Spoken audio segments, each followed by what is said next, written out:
안녕하십니까. 과학실력의 장풍을 쏜다. 장풍입니다. 풍에 대한 소문 들어보셨습니까? 풍들에 얽힌 수많은 전설들, 그 전설 속 풍들과 신나는 모험을 하기 위해서는 꼭 알아야 할 지식들이 있습니다. 일렉트릭 전기 1권에서는 일렉풍과 만날 건데 그 전에 알아야 할 것들 지금 시작합니다.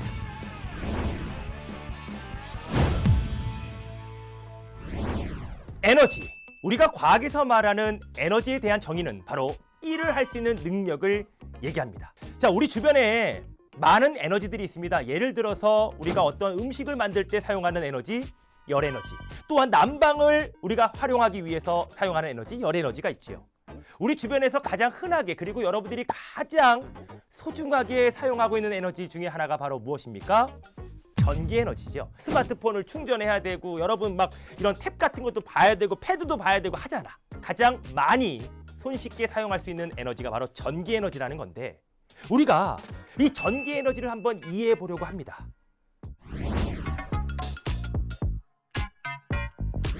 물질을 이루고 있는 가장 작은 입자를 우리는 바로 원자라고 합니다. 여러분들이 알고 있는 건 수소 원자, 산소 원자 등등의 원자들이 있을 겁니다. 이런 원자들은 전기적으로 어떤 상태냐면 중성의 상태를 가지고 있어요. 왜냐? 원자는 원자핵이라는 것이 있고 그 주변에 전자라는 것이 있습니다. 우리가 과학을 공부하는 데 있어서 정말 어려운 이유가 용어들이 너무나 헷갈리고 용어들이 너무나 많다고. 그래서 우리는 이번 시간에 한번 용어를 한번 정리해 보는 거예요. 원자핵은요, 플러스 전기를 띠고 있는데 그 플러스 전기를 띠고 있는 것을 우리는 전하라고 얘기합니다. 그럼 원자핵은 플러스 전하를 띠고 있고 전자는 마이너스 전기, 즉 마이너스 다 같이 전하를 띠고 있는 거예요. 근데 이 플러스와 마이너스가 똑같은 양을 갖고 있기 때문에 원자는 전기적으로 중성이에요. 근데 그 원자가 전기적으로 중성인데 그 전자라고 하는 애가 원자핵보다 굉장히 가벼워요. 그러다 보니 이 전자는 왔다리 갔다리 나갔다 들어왔다 하는 성격을 가지고 있습니다. 그래서 물체마다 전자를 잘 주는 애가 있고 전자를 잘 받는 애들이 있어요. 그러면 전자를 잘 주는 애들은 마이너스 전기가 부족하니까 플러스 전기를 띠게 되고 전자를 잘 받는 애들은 마이너스 전기가 많기 때문에 마이너스 전기를 띠게 되죠. 그런데 그 마이너스 전기를 띠고 있는 이 전자들이 막 이동을 하면서 바로 전류라고 하는 전기의 흐름이 만들어지게 되면서 전기는 시작을 하게 됩니다. 자, 그런데 그 전기에 대한 내용을 꼭 정리해야 될 때 꼭 필요한 과학자 한 분이 계시는데 그 과학자의 이름은 한 글자 외자입니다. 바로 옴이라고 하는 과학자예요. 그 옴이라고 하는 과학자가 전압이라던가 전류라던가 저항이라고 하는 관계를 설명하신 분인데 우리가 전기를 알아야 될 때 꼭 필요한 세 가지 용어가 있습니다. 첫 번째, 전압. 여러분들이 흔히 얘기하는 볼트라고 하지요. 110V, 220V 이러한 볼트라고 하는 전압이라는 것이 있고 또한 전류라고 하는 것이 있습니다. 전류는요, 전기의 흐름, 그 류자가 바로 전하의 흐름, 흐를 류자를 쓰기 때문에 그런 전자가 흐르면서 발생되는 것 우리가 이걸 전류라고 합니다.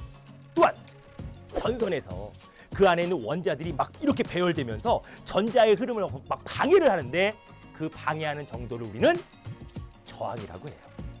전압, 전류, 저항의 관계를 잘 연결해 주신 분이 바로 다 같이 옴이라고 하는 분이고 그 옴의 법칙은 V는 IR이라고 해서 전압은 전류 곱하기 저항이라고 표시를 하게 됩니다. 이것에 대한 구체적인 얘기는 각 장마다 나오는 그 에피소드의 강의가 있습니다. 이것도 꼭 확인을 해 주시고요. 자, 우리가 에너지라고 하는 것은 어떤 일을 할 수 있는 능력입니다. 그러면 전기가 할 수 있는 일 무엇이 있을까요? 형광등, 빛 에너지를 이용할 수 있습니다. 자, 또한 전기 에너지를 통해서 여러분들 다림이라던가 뭐 전기 난로라던가 전기 장판과 같이 열 에너지도 전환할 수가 있고요. 그리고 뭐 청소기라던가 세탁기라던가 여러분 전동기 같은 모터로 바로 운동 에너지도 만들어낼 수가 있습니다.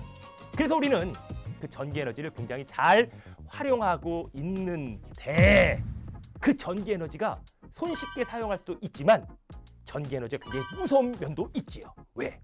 전류가 흐르면서 원자들과 막 충돌을 하는 거야. 저항체에 의해서 막 충돌을 하니까 여기서 무엇이 발생한다? 열이 발생하게 돼요. 근데 그 열이 점점 많이 발생하게 되면 특정 온도를 벗어나게 되고 바로 무엇이 발생하게 됩니까? 불이 나게 되죠. 전기 에너지를 만드는 곳을 우리가 바로 발전소라고 하지요. 그 발전소에서 전기를 만들어서 각 가정으로 보내는 그 작업을 우리는 두 글자로 송전이라고 합니다. 그러면 그 송전 과정에서 전기를 보낼 때 전선을 통해서 보낼 거 아니야. 그 전선을 통해서 막 보낼 때 그 전선에는 저항이 있어요. 그러면 또 막 충돌하니까 열이 막 발생한다고. 그런 버려지는 우리가 전기 에너지를 바로 손실 전력이라고 하는 거예요. 그렇다면 우리는 손실 전력을 더 늘려야 돼, 줄여야 돼? 줄여야 되겠죠. 손실 전력을 줄이기 위한 방법으로 전류를 내리기 위해 전압을 올리는 그러한 방법을 쓰고 있다는 것도 여러분들이 한번 기억을 해주시면 좋을 것 같습니다. 이런 손실 전력을 줄이기 위해서 큰 전압으로 송전한다는 것 고전압 송전이라 하며 전선 같은 걸 두껍게 만들기 위해서 막 이런 작업도 합니다. 옛날에는 막 전봇대가 있어가지고 막 전봇대에 전선이 있었는데 요즘은 전선을 두껍게 만들어서 어떻게 지하로 파묻어요.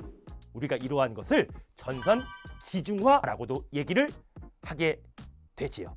이 전기 에너지라고 하는 것이 다양한 에너지로 전환이 되는데 특히 전기 에너지가 운동 에너지로 전환되는 그러한 장치를 우리는 바로 모터, 전동기라 하고 그 전동기라는 것은 바로 자석을 사이에 두고 전류를 흘려보내주면 힘이 발생하는데 그 힘을 우리는 바로 또한 전자기력이라고 합니다.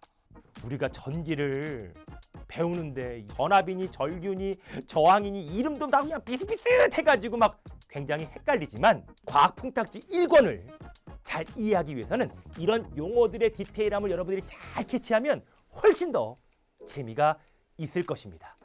전기에 대한 모든 것들을 하나씩 확인을 해보도록 하겠습니다.